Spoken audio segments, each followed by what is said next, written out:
Back in 2017, a small studio called CastlePixel released a little adventure called Blossom Tales: The Sleeping King. The game was a Zelda-inspired 2D top-down action adventure game, and by Zelda-inspired I mean it may as well have been a Zelda game. It was in many ways a love letter to the series, and as big Zelda fans ourselves, we here on the channel adored the game through and through. So when Playtonic Games and CastlePixel reached out to us to offer a copy of the sequel, Blossom Tales 2, The Minotaur Prince, we jumped at the opportunity. The Minotaur Prince is not just a worthy successor to The Sleeping King, it is simply a fantastic game. While not super lengthy, running short of about 10 hours to complete, the game will keep you reeled in with a densely packed world full of secrets, engaging mechanics, and a quirky narrative. Just a heads up, there will be minor gameplay spoilers in this video. You'll see glimpses of some items and levels, but we'll try and leave the story spoilers as well as some of the game's better surprises out. The story itself is nothing to write home about. Lily, our hero, is on a quest to save her brother Chris from the Minotaur King. There's a few twists and turns here and there, but overall, it isn't a particularly deep story. However, it's the way the game chooses to tell its story that makes it interesting. Carried over from the first game, the narrative takes the form of a story told by a grandfather to his grandchildren, with them interjecting now and then to insert their own ideas into the story. It isn't infrequent that both grandchildren will make a suggestion which the player can choose between, leading to different encounters and in some cases even different key items, such as the choice between a guitar or accordion as the musical instrument that the player will use during the story. It's a fun little spin on things that adds an element of replayability and player choice. This is nothing new, however. The first game did this very same thing, but that is sort of what makes this game as good as it is. The team at CastlePixel nailed the formula with their first outing, but have now had the chance with the sequel to polish and refine it. The level design, pacing, and difficulty curve have all been improved over The Sleeping King. That refinement is something I cannot stress enough, truly. Nearly every time I thought I had a criticism of this game, something would immediately come up to make me rethink that criticism. Every time a sequence felt like it was nearing that point of dragging too long, it would reach a conclusion. For example, during a challenging dungeon, just after running out of health potions and finding myself in a tight spot, I worried that the difficulty had perhaps spiked too suddenly. But then in the very next room, I found a cauldron allowing me to replenish my stock of health potions. Every time I found myself running through obstacles that were just a little too difficult to deal with, the game would hand me an item that would make overcoming those obstacles more simple. There were times I legit thought this game was reading my mind.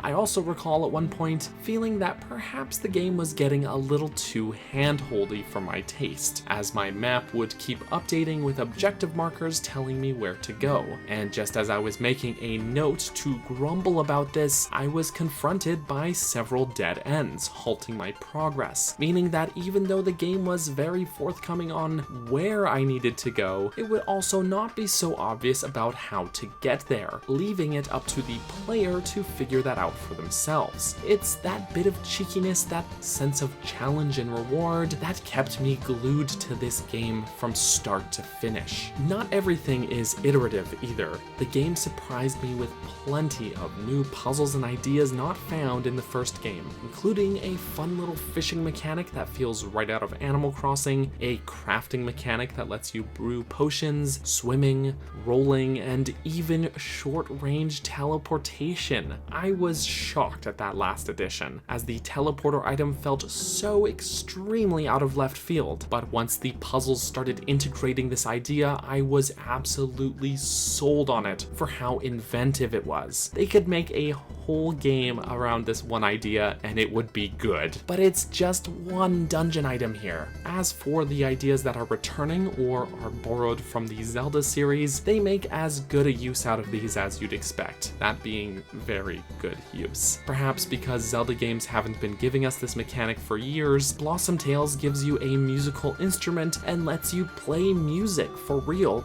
just as you remember it from the N64 days. I literally cheered out loud. I was so happy when I learned my first song. It tugged up my nostalgia strings in all the right ways. Of course, there's the staples you'd also expect, such as the lantern, bow, bombs, boomerang, and hookshot. The yo-yo.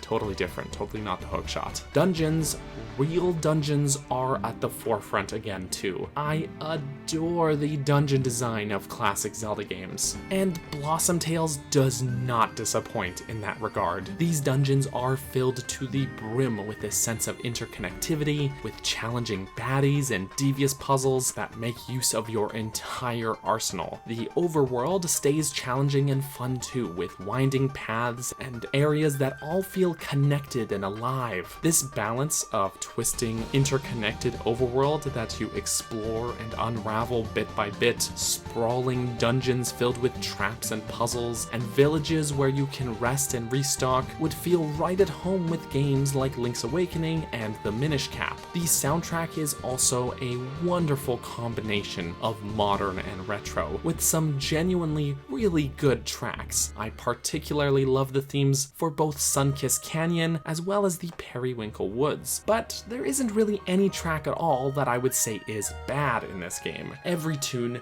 feels perfectly tailored to its setting. My only real complaint with the game is one that is actually shared with the very games it pulls inspiration from, that being the Zelda series. The controls of Blossom Tales feel very akin to handheld Zelda titles. The Switch version of the game leaves some buttons unused during normal gameplay, and therefore restricts certain actions. For example, the game counts your shield as an equipable item, and does not map it permanently to your character or any one button on the controller, meaning that I largely neglected using it so that I could instead have more useful items equipped. This is something games like the original Link's Awakening and Minish Cap struggle with as well in my eyes. While the Switch version of Link's Awakening fixes this by virtue of simply using all the buttons at its disposal, Blossom Tales seemingly does not learn from this. The level design makes great inventing use of your arsenal, but it feels at odds with this limitation because you're going to be pausing very frequently to simply equip and re-equip items. However, this is ultimately a minor complaint. A few additional pauses here and there does not tarnish how fun the gameplay and puzzles actually are. Most importantly, above all else, the game consistently makes both returning and new ideas feel extremely good. There's something inherently satisfying about finding a spot to dig in the ground and having a pile of coins burst out, or finding a heart piece tucked in a cave hidden behind a bombable wall. While many classic Zelda tropes are baked right into the DNA of these games, Blossom Tales as a series proves that you don't have to reinvent the wheel to make a fun game. Sometimes taking established formulas and adding your own personality is more than enough. I can't recommend enough that you play Blossom Tales 2: The Minotaur Prince. Zelda fans rejoice. Our fellow fans have made not one, but now two amazing games. Any Zelda fan looking for a cozy adventure to tie them over would be doing themselves a disservice by passing this game over. Just to wrap this video up, I want to say thank you to Playtonic and CastlePixel for providing this game to us. I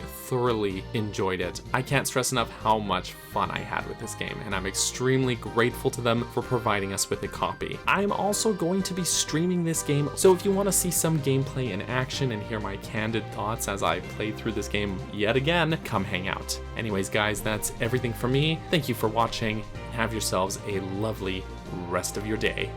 Bye-bye! Thank you so much for watching this video. Before we end this off, I just wanted to take a moment to say thank you to my patrons and channel members, including, but not limited to, Greymage, Brenda, Tetra, Callie, Ethan3G, Gail, Hylian Wes, Justin, Clifford Longhead, Midnight Naomi, and Bunny. Thank you all so much for the support and for watching, and I will catch you all next time. Bye-bye!